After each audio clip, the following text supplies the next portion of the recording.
Apocalipse 21, o versículo 1 diz o seguinte: E vi um novo céu e uma nova terra, porque já o primeiro céu e a primeira terra passaram, e o mar já não existe. E oremos.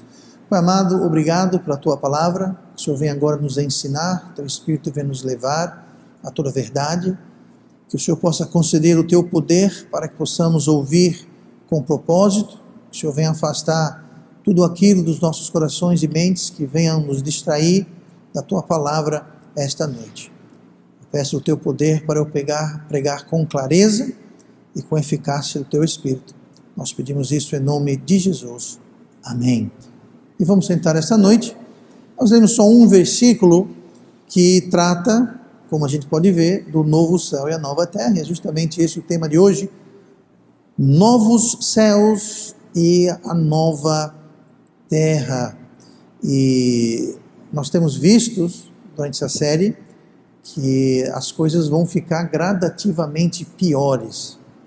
O mundo não vai melhorar, pelo contrário, o mundo de um modo geral vai piorar. Pode haver que haja umas pequenas melhoras no caminho, mas no frigir dos ovos, na conta final, está tudo indo ladeira abaixo. Pode ser que tenha um pequeno trégua de vez em quando, uma melhorada, mas de um modo geral as coisas vão piorar e piorar muito. Os salvos, é claro, vão escapar do pior do que está por vir. Nós escaparemos, os que são salvos, pelo arrebatamento ou pela morte. Se a gente morrer antes de Jesus voltar, nós não vamos estar passando. E é um conforto, sabe? Às vezes as pessoas temem a morte e fogem da morte. Mas Paulo disse, morrer é estar com Cristo, estar ausente do corpo é estar com Cristo.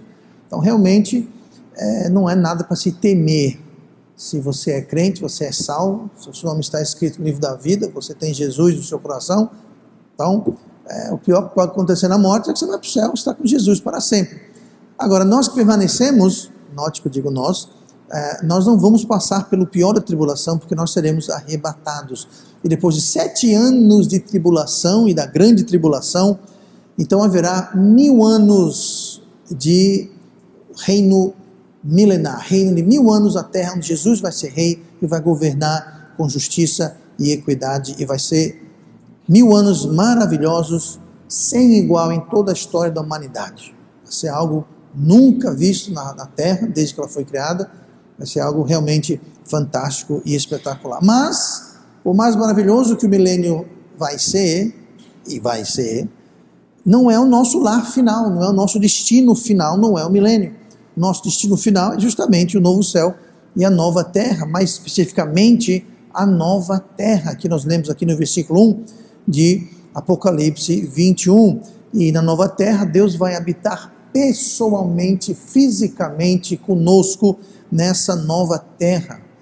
Não é que Ele vai estar em nossos corações, não, Ele vai estar fisicamente como nós estamos aqui juntos, fisicamente.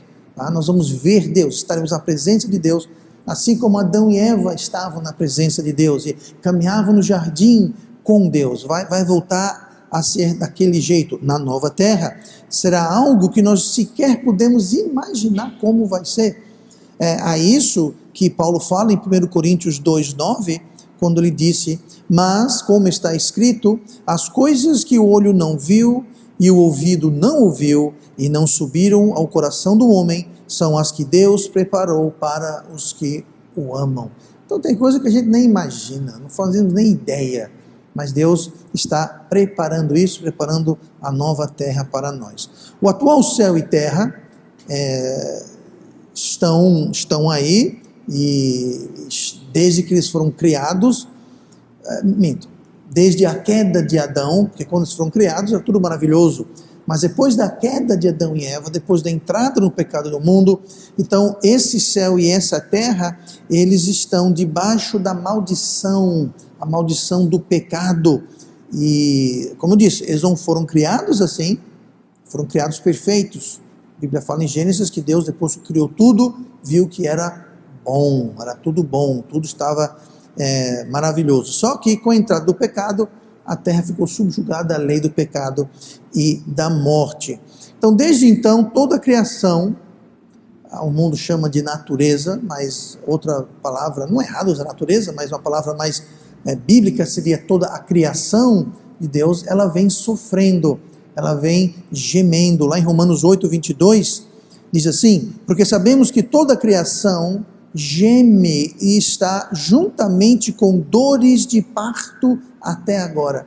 Então, o mundo, a criação, ela está gemendo, ela está, como diz aqui, como se fosse dores de parto. E por que isso? Porque ela está sobre a maldição do pecado e da morte. Então ela está gemendo, ela está sofrendo, isso vem acontecendo desde a queda.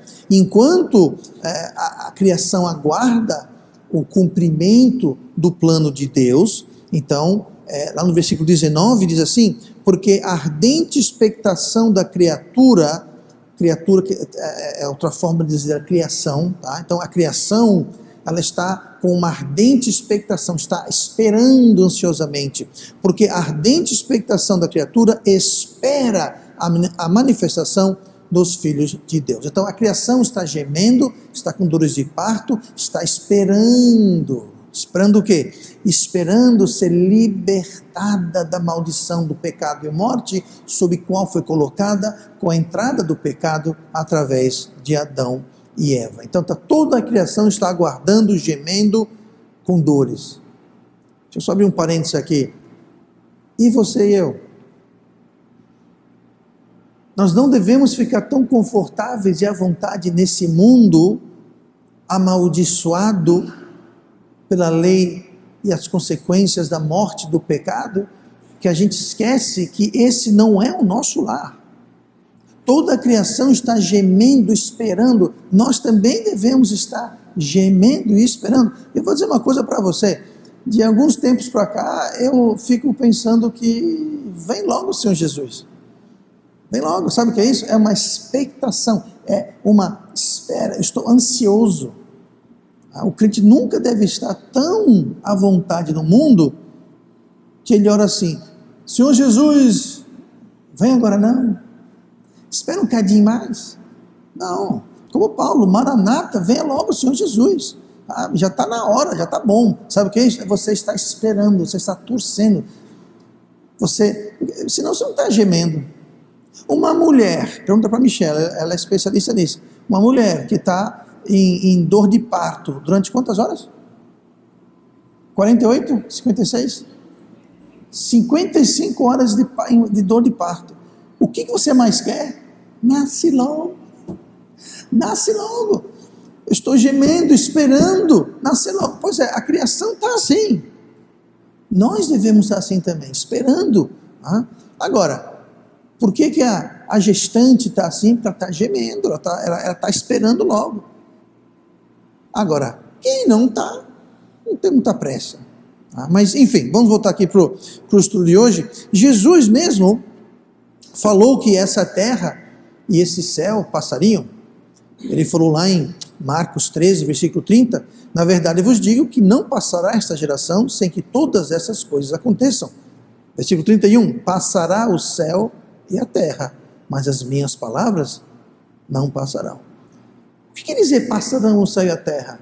Quer dizer, é justamente isso, eles vão deixar de existir, eles vão ser desfeitos, eles vão passar, eles vão deixar de ser. Então, o próprio Jesus falou que vai ter um novo céu e uma nova terra, que esse céu e essa terra vão passar, vão deixar de ser. Jesus também falou, agora isso em Apocalipse, lá no versículo 5 de Apocalipse 21, e o que estava sentado sobre o trono disse. Quem que estava sentado sobre o trono, lá em Apocalipse 21, versículo 5? Era Jesus. Tá? Então foi Jesus que falou também em Apocalipse 21, 5. E o que estava sentado sobre o trono disse: eis que faço novas todas as coisas. Então Jesus falou: eu vou fazer tudo novo. Tudo o quê? Os céus e a terra. Então existe esse tema através da Bíblia, não é só em Apocalipse, não é só nos evangelhos, nós vamos ver daqui a pouquinho. Através da Bíblia nós temos os profetas falando isso, os evangelhos falando isso, nas cartas falando isso, que haverá um novo céu e uma nova terra. Eu não vou adentrar muito nessa questão, mas existe uma escola, uma linha de pensamento que acha que a terra vai ser renovada. Outra escola que eu pessoalmente creio e entendo que a Bíblia é mais propícia para isso, que ensina que a terra não vai ser renovada, ela vai ser criada. É uma nova terra. Não fala, eu vi um renovado céu e uma renovada terra. Não, a terra não foi renovada. Tá? Isso já aconteceu com a terra uma vez, mas não vamos entrar nisso. Tá? Mas a terra vai ser uma nova terra, novo céu. Jesus falou, eis que faço novas todas as coisas. Ele vai fazer, não vai renovar. Não é que ele vai dar um jeito, uma recalchutada, uma reciclada na terra. Não, vai ser uma terra nova. E que nós vamos ver, essa terra vai ser destruída. Mas, como eu disse, não é apenas em Apocalipse que a Bíblia fala sobre esse tema, mas em toda a Bíblia se refere a isso. Lá em Isaías, profeta Isaías 65, versículo 17, diz assim, porque eis que eu crio novos céus e nova terra, e não haverá mais lembrança das coisas passadas, nem mais se recordarão. Então veja bem, isso aqui é o profeta Isaías, muito antes de Cristo, séculos antes do Apocalipse ser escrito, ou o Novo Testamento ser escrito. Deus já está falando, isso aqui é Isaías falando, mas trazendo a palavra de Deus. Deus já está prometendo lá em Isaías, que ele vai fazer um novo céu e uma nova terra.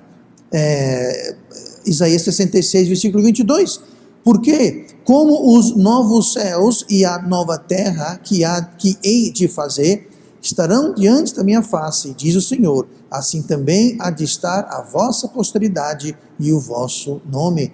Então ele falou que ele há de fazer novos céus. É interessante que é sempre plural, e eu vou explicar por quê, tá? Novos céus e nova terra. Os céus é plural, terra é singular, eu vou explicar daqui a pouquinho por que essa diferença.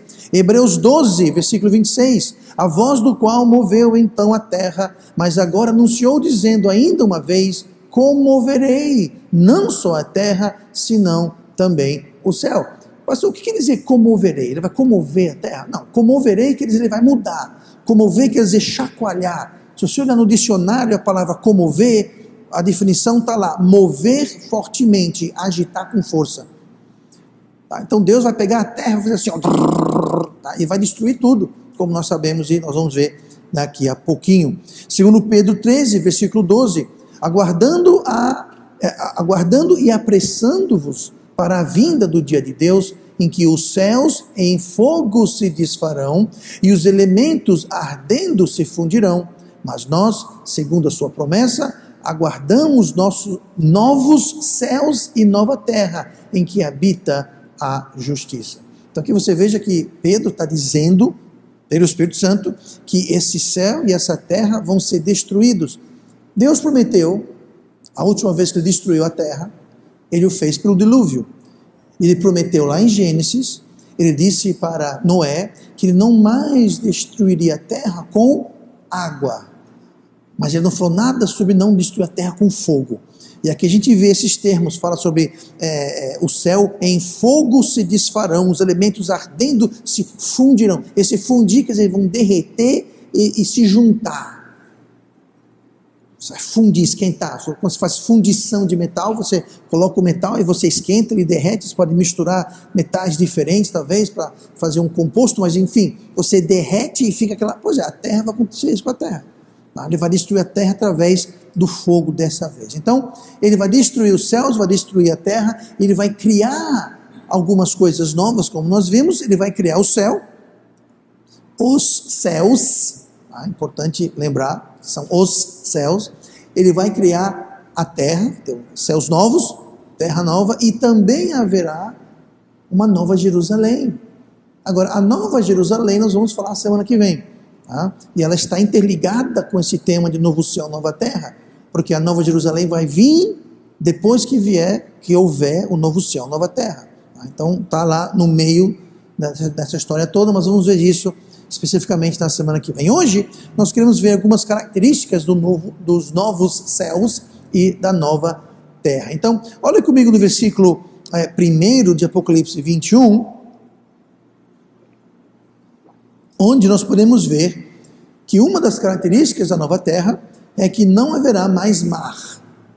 Nós lemos isso no final do versículo 21. E vi um novo céu e uma nova terra, porque já o primeiro céu e a primeira terra passaram, e o mar já não existe. Então você que é surfista, curte uma praia, esquece, no céu não vai ter mar, tá? Não vai ter, botar sua toalhazinha na areia, ficar pegando, não vai ter. Sinto muito, mas a sua praia não vai estar no céu, mas não vai ter mar.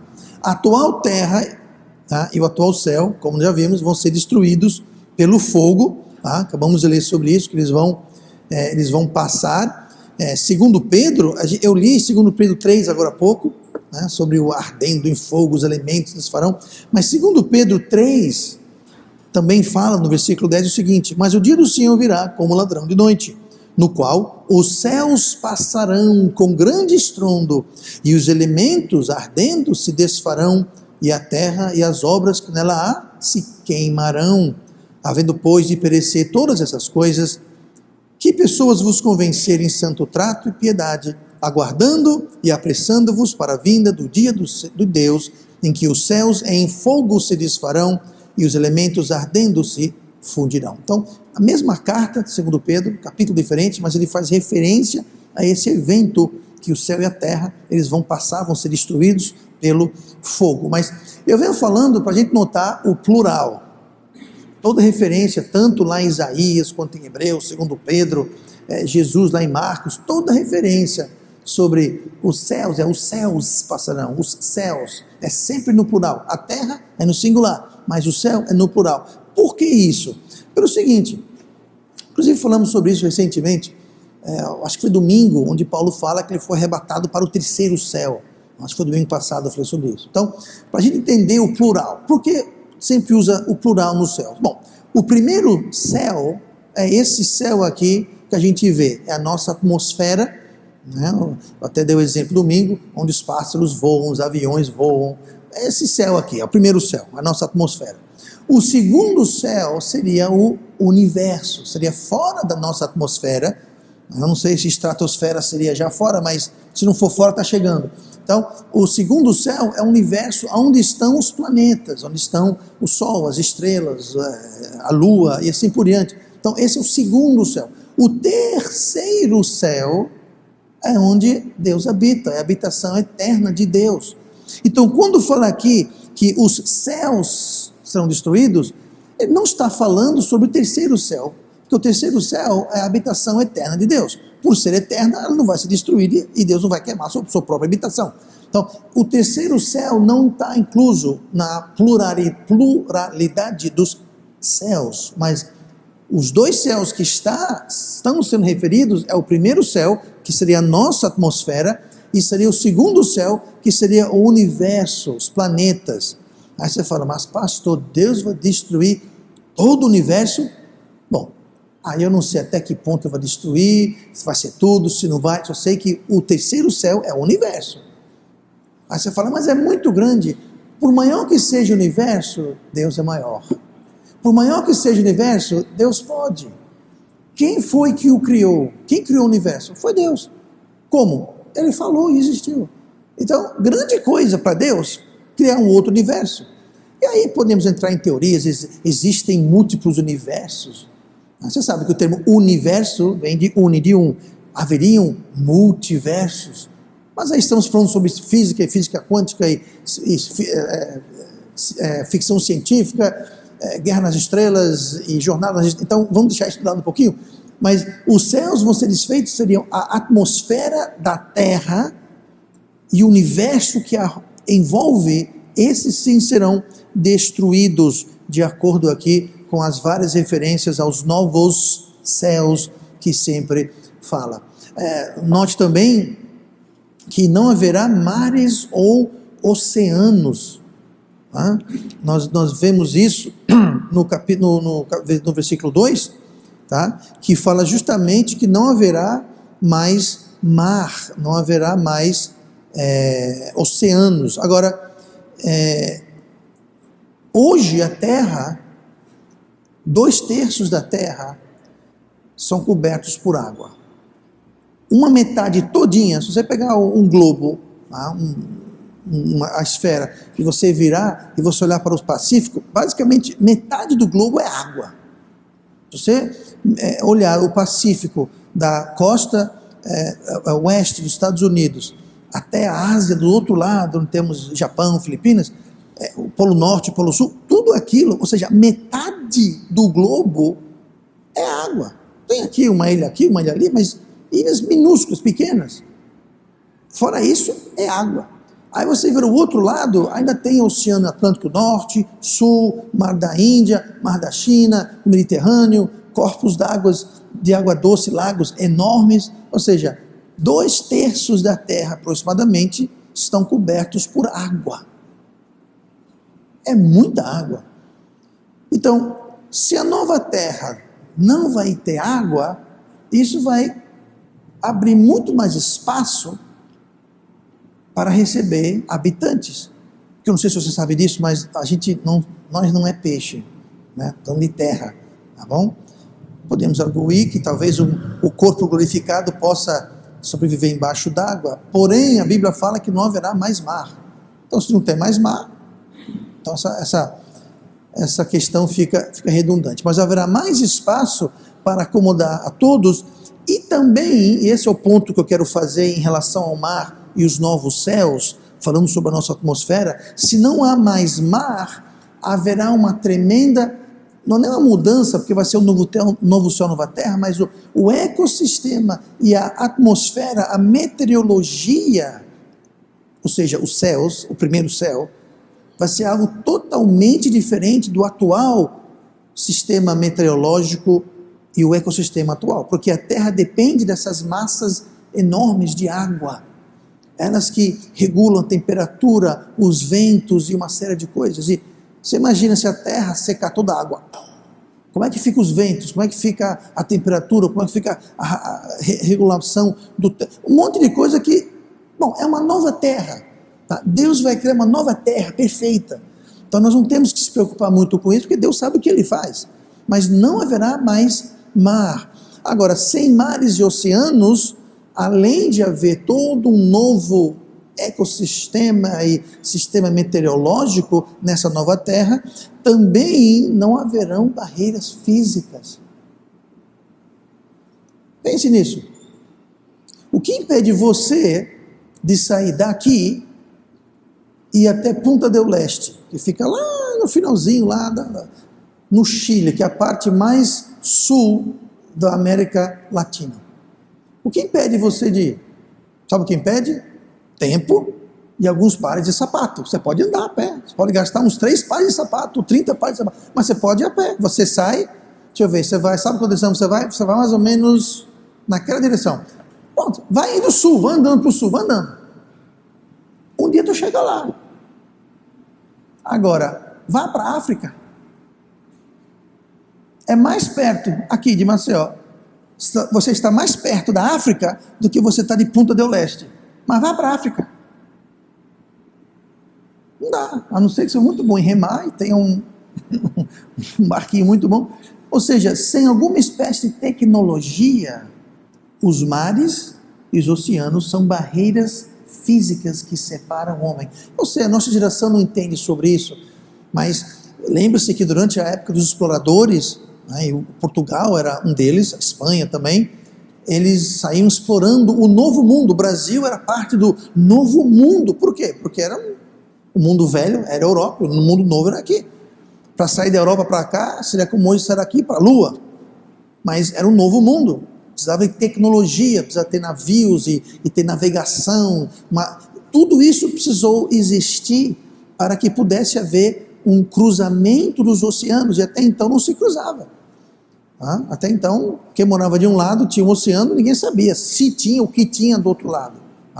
Então, os mares e oceanos também representam divisões físicas, barreiras físicas que não mais haverão, uma vez que não tem mais o mar. E isso em si vai afetar como funcionam os novos céus e as novas terras. O que mais não vai haver?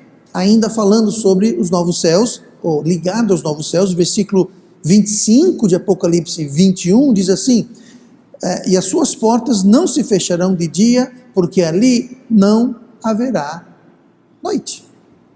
Não vai ter noite. É difícil a gente entender isso, né? Que a gente está acostumado a funcionar com dia e noite, mas existem lugares no mundo hoje, onde durante o verão, com o progredir do verão, os dias vão ficando mais e mais longos. Uns anos atrás, eu visitei meu irmão, que na época morava lá no norte da Escócia. 10h30 da noite está claro. Na Noruega tem uma terra chamada a terra que não tem noite, porque no verão, no meio do verão, no meio de junho, o sol ele não se põe. Ele vai descendo, descendo, descendo. Quando se o nosso pôr do sol, ele para que vai subir de novo. O sol não se põe. Agora, no inverno, o sol, quando é meio-dia, o sol começa a raiar e baixa. Ele nem chega a brilhar. Você vê o vermelhão, ele volta de novo. Tá? Mas aqui, isso que estamos falando aqui, não vai ter mais noite, não é isso. Vai ser um constante, o ano inteiro, verão, inverno, em todo lugar. Aqui no Brasil, que estamos perto do Equador, há uma variação. Os dias e as noites ficam mais ou menos 1h, 40 minutos mais longos ou mais curtas, dependendo, mas é coisa mínima. Se você morar no Equador, a diferença é zero. E quanto mais longe do Equador, você vê essas diferenças de dia e de noite. Mas aqui não. Aqui não vai ter noite. Isso é reiterado também em Apocalipse 22:5. E ali não haverá mais noite, e não necessitarão de lâmpada, nem da luz do sol, porque o Senhor Deus os ilumina e reinarão para todo o sempre. Apocalipse 21, versículo 23. E a cidade não necessita de sol, nem de lua, para que nela resplandeçam, porque a glória de Deus a tem iluminado, e o Cordeiro é a sua lâmpada. Aqui fala sobre a lua. Sabe que a lua não tem brilho próprio. A lua só reflete o brilho do sol. Então, diz que não vai ter sol, também não vai ter lua. Diga uma coisa, onde é que está o sol, onde é que está a lua? Está no segundo céu. O primeiro céu é nossa atmosfera, o segundo céu, mais uma vez, por isso que fala sobre os céus. Porque não é só a nossa atmosfera que vai ser desfeita, mas o universo, pelo menos o universo imediato, vai ser desfeito. De repente Deus vai, isso aqui é opinião minha, tá? Não está na Bíblia, só estou dando uma conjectura aqui. De repente Deus vai criar um tal de buraco negro, sabe? Buraco negro é um planeta que implodiu e ele está puxando toda a matéria, inclusive toda a luz, está... Talvez é isso. Talvez isso vai acontecer. Essa área do universo imediato a nós vai ser destruída, porque não só a Terra, mas os céus. O primeiro céu, que é a nossa atmosfera, e o segundo céu, que é o universo, onde está o Sol e a Lua. E aqui está dizendo, não vai ter mais Sol e nem vai ter mais Lua. Tá bom? Então, vai ser novos céus e nova terra, e não vai ter mais noite. É justamente essa mudança dos céus que nós estamos vendo. Então, vai ser dia o dia todo. Vai ser dia o tempo todo. Não vai precisar pagar conta de luz, que está dizendo que não vai precisar de lâmpada. Tá? Por quê? Porque vai ser claro. Vai ser dia constantemente o dia todo. Pastor, e como é que a gente dorme? Quem sabe a gente não precisa dormir. Não sei. Tá? Só sei de uma coisa. Não vai ter luz, não vai ter sol, não vai ter lâmpada, não vai ter lua. Tá? Nós não vamos mais precisar do sol. Porque o próprio Deus e o próprio Cordeiro estarão iluminando a terra. Mas pastor, como é que é isso exatamente? Espere cerca de 1007 anos e um pouquinho mais que você vai saber, tá bom? Chega lá, a gente vê como é que é exatamente que isso funciona. O que mais não vai haver na nova terra? Não haverá mais morte. Não vai ter mais morte. Versículo 4. E Deus limpará dos seus olhos toda a lágrima, e não haverá mais morte, nem pranto, nem clamor, nem dor, porque já as primeiras coisas são passadas. Então não haverá mais morte de nenhuma forma, de nenhuma maneira, de jeito nenhum. O conceito de morte, seja ela morte física, seja ela morte espiritual, seja morte metaforicamente falando, mas morte vai deixar de existir de forma total. A maldição de Adão e Eva, aquela que subjugou a criação, a maldição de Adão e Eva vai ser definitivamente eliminada e extinta para sempre. Lembrando que no milênio que antecede a nova terra e os novos céus, no milênio vai ser bom, vai ser, como eu disse, um tempo maravilhoso, sem igual, mas o que é que vai acontecer no final do milênio? O diabo vai ser solto. Haverá pecado na terra. E as pessoas que sobreviveram à tribulação e entraram no milênio, e as pessoas que nasceram no milênio, elas vão ter que morrer fisicamente. Ou seja, no milênio, por mais maravilhoso que vai ser, e vai ser maravilhoso, ainda haverá morte. Nós lemos no estudo que fizemos sobre o milênio, que fala que quando alguém morrer com 100 anos, vão dizer que morreu uma criança, morreu um jovem, mas morreu. Morreu com 100 anos, mas morreu. Morreu jovem, entre aspas, mas morreu. Por quê? Porque mesmo no milênio, com todas as coisas maravilhosas que haverão, ainda haverá morte na terra. Na nova terra, não vai ter morte. Não vai ter nada. Finalmente foi extinto, então, o salário do pecado. Finalmente foi extinto, então, a maldição do pecado trazido por Adão e Eva. Então, no milênio, eles vão viver muito tempo, mas vão morrer.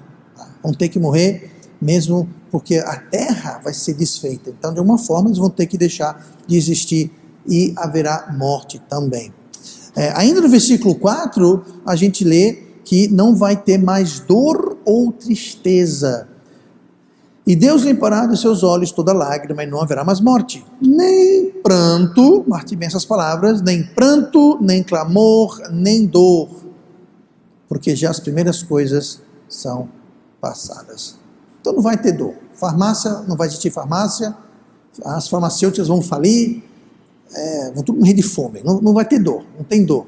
Não vai ter dor física, porque nós teremos corpos glorificados, corpos perfeitos. Então não vai ter doença, não vai ter dor. Nosso corpo não vai ser esse corpo, vai ser um corpo glorificado como de Cristo. Mas também não vai ter dor emocional, não vai haver tristeza, não vai haver causa para a tristeza, não vai ter motivo para a tristeza, não haverá decepções, você não vai ficar decepcionado, não haverá preocupação, lá não vai ter depressão. Então todo tipo de dor físico, espiritual, mental, que seja, não vai ter mais dor nenhuma. Sim, pastor. Agora me explica direitinho essa questão do choro. Vai ter choro ou não vai ter choro? Porque se não há tristeza, se não há dor, chorar por quê? De alegria. Bom, pode até ser, mas aqui não estamos falando sobre chorar de alegria. Tá? Porque parece um pouco contraditório. Parece estar havendo aqui uma contradição. E sempre que você ouvir ou você pensar que a Bíblia está se contradizendo, eu digo logo para você que não, a Bíblia não está se contradizendo. Ou nós ou alguém não está levando tudo em conta. Nós estamos entendendo alguma coisa errada. Está faltando uma peça no quebra-cabeça. Tá? Mas a premissa sempre é que a Bíblia não está errada. A Bíblia não tem contradição. Quando tem uma aparente contradição, é porque nós não estamos entendendo, nós não estamos enxergando direito a coisa. É que eu vou explicar agora essa questão. Porque parece aqui contraditório. Porque fala no versículo 4, limpará dos seus olhos toda a lágrima. Se Deus vai enxugar, vai limpar lágrimas, é porque elas existem. E se elas existem, se tem lágrima, é porque alguém está o quê? Alguém está chorando, mas está dizendo aqui que não tem tristeza, não tem dor, não tem nada. Tá? E confunde um pouquinho mais, porque a palavra pranto, ela pode significar choro. Inclusive, na tradução em inglês da Bíblia, na King James, essa palavra pranto, aqui no versículo 4, ela está traduzida como choro. No português está como pranto. É um erro? Não, porque se você olhar no dicionário a palavra pranto, lá está dizendo choro, reclamação, lástima. Tá? Pode significar choro, mas não necessariamente. Então, a palavra aqui pranto não é um pranto de chorar, mas a questão não é essa, a questão é que não tem tristeza, não tem dor, não tem morte. Hoje, por que as pessoas choram? Morte, quando alguém morre, porque é uma separação, mesmo que temporária, é dor física, ou é uma dor emocional, é uma decepção, é depressão, é tristeza. Mas se não tem morte, não tem dor, não tem tristeza, então que lágrimas são essas? Porque lágrimas haverão, porque Deus falou que vai enxugar elas, vai limpar as lágrimas dos nossos olhos. Então, se nós considerarmos o texto literal, como devemos, porque todo esse contexto que estamos vendo, ele é tido como literal, corretamente literal, tá? Não é alegórico, simbólico, ilustratório, é literal.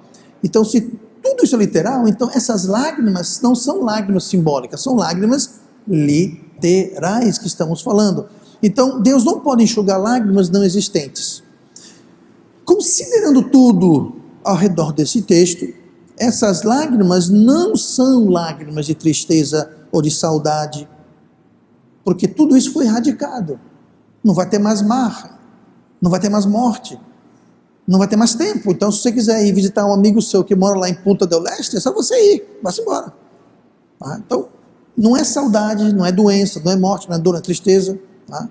Então, essas lágrimas, elas podem ser lágrimas, possivelmente, ao meu entender, de arrependimento de oportunidade, por oportunidades perdidas de servir a Deus nessa vida.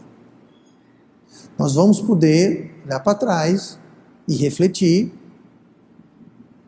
e ficar arrependido, triste, pelas coisas que deixamos de fazer. Tá? Essa teoria é muito bonitinha, tá? Tem um problema. Nós lemos lá em Isaías 65:17 agora há pouco, porque eis que eu crio novos céus e nova terra, e não haverá mais lembrança das coisas passadas, nem mais se recordarão. Aí nós temos que perguntar, não se recordarão, não haverá lembrança passadas de tudo?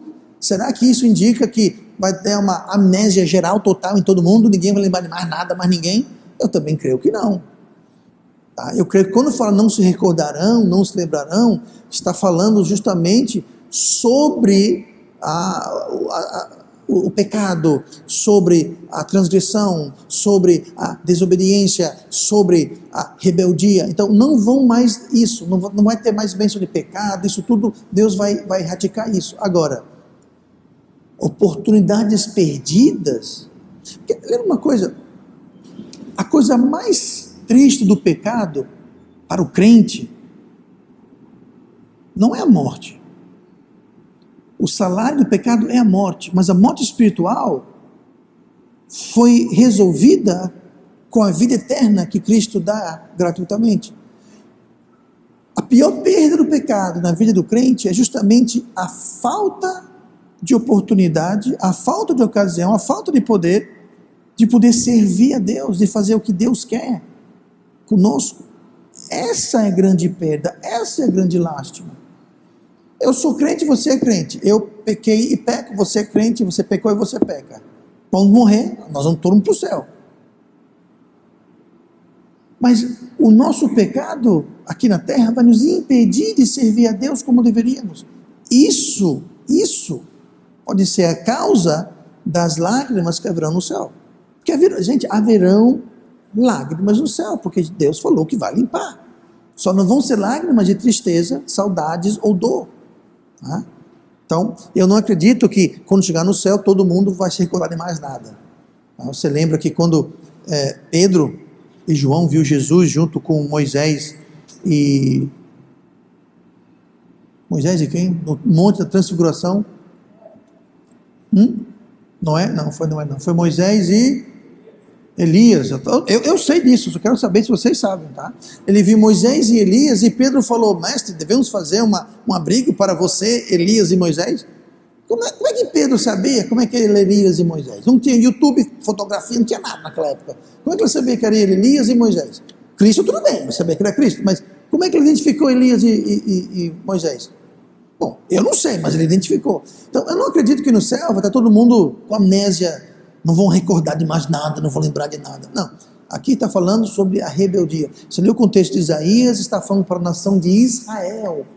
Tá? Então, está falando sobre a rebeldia, o fato que o Messias veio e eles não aceitaram o Messias, o crucificaram, aliás, inclusive. Tá? Então, eu acredito que essas lágrimas, vai ter choro no céu, mas não vai ser choro, como disse, não vai ser choro de tristeza ou dor ou saudade. Vai ser uma tristeza de oportunidades perdidas. Tá? Não vai ser uma tristeza de dor ou saudade ou nada desse tipo. Tá bom? Então, eu pessoalmente creio que seja assim. Se alguém não crê assim, tudo bem, não crê. Sabe o que a gente faz? Quando chegar no céu, a gente vai e pergunta: você que está chorando, por que está chorando? Essas lágrimas é por quê? Aí a gente tem nossas dúvidas lá no céu. Não precisa ninguém ficar brigando aqui na terra por causa disso, tá? Porque não tem lá muita repercussão e muita coisa. Resumindo, a nova terra, essencialmente, vai ser como Deus quis originalmente. Lá em 2 Coríntios 5,17. Assim que, se alguém está em Cristo, nova criatura é, as coisas velhas já passaram, eis que tudo se fez novo. Esse versículo está falando sobre pessoas. Quando alguém é salvo. Quando alguém é salvo, aqui está dizendo que tudo se fez novo. Pois bem, Deus vai salvar, vai redimir toda a sua criação, não só os homens, mas também a criação que está gemendo, esperando como em dor de parto. Pois é, sabe o que ela está esperando? Que aconteça para a criação o que aconteceu com eu e você espiritualmente. Uma nova criatura. Quando você foi salvo, você se tornou, nós nos tornamos uma nova criatura. Pois bem, a terra não teve essa novidade ainda, ela não foi resgatada ainda, mas vai. Ela vai voltar como era no Jardim do Éden. Imagine o Jardim do Éden restaurado, aquele mesmo estado maravilhoso que Deus criou e colocou Adão e Eva. As únicas diferenças vai ser bem maior e vai ter bem mais gente. Não vai ser só 2 pessoas, vai ter muito mais gente e vai ser muito maior. A palavra Éden significa um jardim murado. Então Deus criou a terra, fez um jardim e ali colocou o homem no jardim do Éden. Pois bem, a nova terra vai ser toda como se fosse um jardim do Éden, muito maior, e vai ter muito mais pessoas. Todos aqueles que receberam Cristo como Salvador estarão lá, desde Adão e Eva até o último que aceitará Cristo. Então todos esses estarão populando, habitando o novo céu e a nova terra, num estado edênico, um estado de perfeição, eternamente, para todo sempre.